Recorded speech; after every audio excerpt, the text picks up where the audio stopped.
Movie के start में हमें एक चाइनीज कपल दिखाया जाता है। दोनों ही काफ़ी सीरियस और उदास से लग रहे थे क्योंकि ये लोग अभी नए नए कनाडा शिफ्ट हुए हैं, तो शायद इन्हें सेटल होने के लिए थोड़ा सा वक्त चाहिए। आदमी जॉब पर जाता है और लेडी घर के काम करती है। यहाँ लेडी अपने हस्बैंड के लिए मोमोज बना रही होती है। ये एक चाइनीज डिश है जिसे बाओ भी कहा जाता है। ये इस मूवी के मेन कैरेक्टर का नाम है। यहाँ पर लेडी बाओ बनाकर यानी मोमोज बनाकर अपने हस्बैंड के सामने लाती है। वो ऑफिस से लेट हो रहे होते हैं तो वो जल्दी से कुछ बाउस खाकर चले जाते हैं। तो अब जब वो थकी हुई लेडी वो बाव खाने लगती है तो एकदम से इसे कुछ फील होता है। तो इसी वक्त वो खाने से रुक जाती है। जब वो लेडी बाव को अपने मुंह से बाहर थूकती है तो वो एक कटोरी में जाके गिरता है, यानी एक किस्म की बास्केट में जिसमें वो खाना लाई थी। इसमें तो जैसे जान आ जाती है। इसके छोटे छोटे हाथ और पाँव निकल आते हैं और वो बिल्कुल छोटे बच्चों की तरह रोने लगता है, लेकिन साथ ही वो खुश हो जाता है क्योंकि वो इस लेडी को अपनी माँ समझने लगता है और इसके फेस के साथ अपना फेस रब करने लगता है, जैसे छोटे बच्चे अपनी माँ के साथ करते हैं। इस लेडी के भी कोई बच्चे नहीं होते तो वो इस बाव को यानी इस मोमो को अपना बेटा बना लेती है।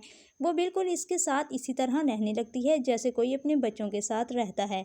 वो इसका ख्याल रखती है और इससे इतना ज़्यादा प्यार करती है जैसे ये वाकई इसका बेटा हो। साथ ही साथ वो बाव को बड़ा होते देखकर काफ़ी खुश होती है। इवन वो इसकी हाइट भी मेजर किया करती थी। यहाँ तक कि वो लेडी बाव को खाना भी खुद ही खिलाती है। और जब कभी इसने बाहर बाजार या मार्केट जाना होता तो वो बाव को भी कभी अकेला घर नहीं छोड़ती थी, बल्कि हर टाइम इसे अपने साथ रखती थी। फिर एक दिन वो प्लान करते हैं कि वो मार्केट जाएंगे और कुछ स्वीट्स भी खाएंगे।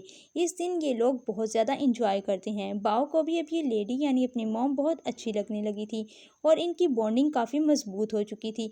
अब जैसे जैसे बाव बड़ा हो रहा था तो लेडी को इस चीज़ की फिक्र थी कि वो मैदे से बना है और काफ़ी वीक है। वो अक्सर भागते भागते गिर जाता है या मेल्ट होने लगता है, या जैसे ही अगर कोई उससे चीज़ लग जाती तो इसकी शेप खराब हो जाती। तो इसीलिए वो लेडी कोशिश करती है कि वो हर वक्त इसके साथ ही रहे और हमेशा इसको ठीक करती रहती थी। इसीलिए वो बाव को कहती है कि वो इसके साथ एक्सरसाइज भी करे और योगा करने भी जाए ताकि वो अपनी शेप में रहे। एक दिन बाग में कुछ बच्चे फुटबॉल खेल रहे होते हैं तो बाव भी इनके साथ खेलने की कोशिश करता है और जब वो इनके साथ जाता है तो इससे ही फुटबॉल लग जाता है और इसकी शेप खराब हो जाती है। और फिर वही हुआ जिसका डर था। वो लेडी फौरन बाव को उठाती है और इसकी शेप को ठीक करते हुए इसे अपने साथ बिठा लेती है। बाव बहुत जिद करता है कि इसे इन बच्चों के साथ खेलना था, लेकिन वो लेडी इसे खेलने नहीं देती और इसको ठीक करते हुए इसको अपने साथ ट्रेन में घर लेकर आती है।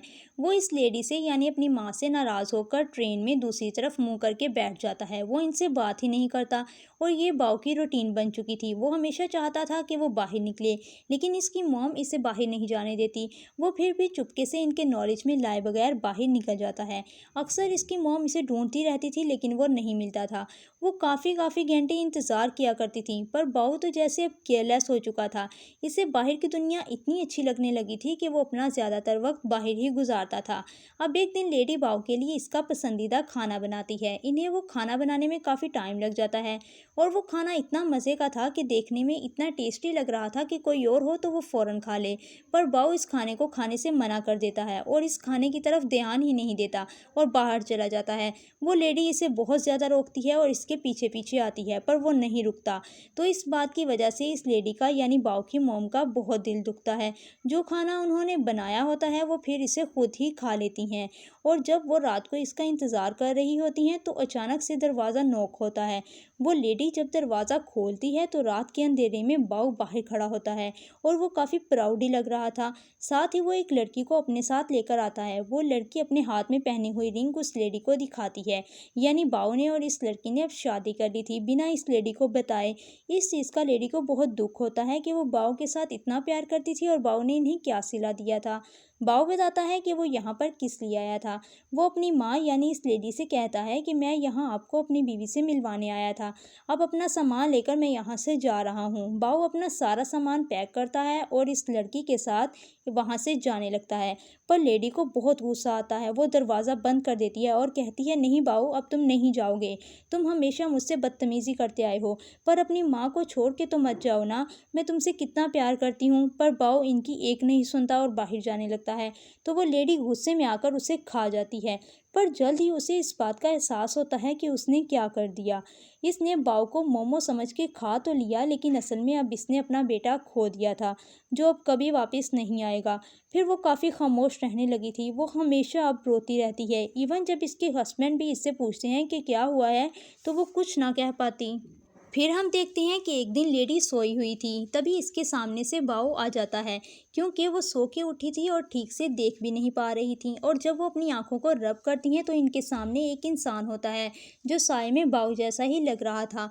यहाँ मूवी में हम पर रिवील होता है कि वो इनका बेटा है, जो कि काफ़ी अरसे पहले, काफ़ी साल पहले इनको छोड़कर चला गया था। और जब इसे एहसास हुआ तो वो अपने माँ बाप से माफ़ी मांगने आया है। इसके फादर इस लड़के को इसकी माँ के कमरे में धक्का देते हैं कि जाओ अपनी माँ से माफ़ी मांगो। वो माँ के पास जाके बैठ तो जाता है, लेकिन वो लेडी इससे बात नहीं करना चाह रही थी, तो वो दूसरी तरफ मुंह करके लेट जाती है। और पता चलता है कि जो बाव था वो सिर्फ इसकी इमेजिनेशन थी, क्योंकि वो अपने बेटे को बहुत ज़्यादा मिस किया करती थी और इसी वजह से हर वक्त इतना उदास रहती थी। वो लड़का अपनी मदर के पास एक बॉक्स रखता है, जिसमें इनकी फेवरेट डिश थी।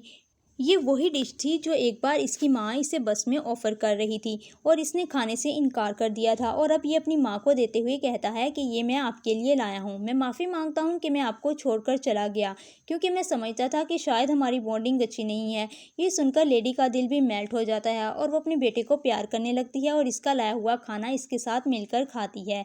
यहाँ ये दोनों बहुत ज़्यादा इमोशनल मोमेंट्स शेयर करते हैं और साथ साथ अपना पसंदीदा खाना खा रहे होते हैं। अब इसके बाद हमें ये दिखाया जाता है कि इस लेडी का बेटा अपनी वाइफ को भी इस घर में ले आता है और ये सारे मिलकर हंसी खुशी बातें करते हैं। फिर वो सारे मोमोज यानी बाउस खाने लगते हैं। साथ ही साथ लेडी इनको बाउस बनाना भी सिखाती है। इस घर के लीडर यानी इस लेडी के हस्बैंड सबको इस तरह से देखते हैं कि जैसे उन्होंने इस रिश्ते को अप्रूव कर दिया हो, और अब ये फैमिली हंसी खुशी रहने लगती है। इसके साथ ये मूवी यहीं पर एंड हो जाती है। Thank you for watching.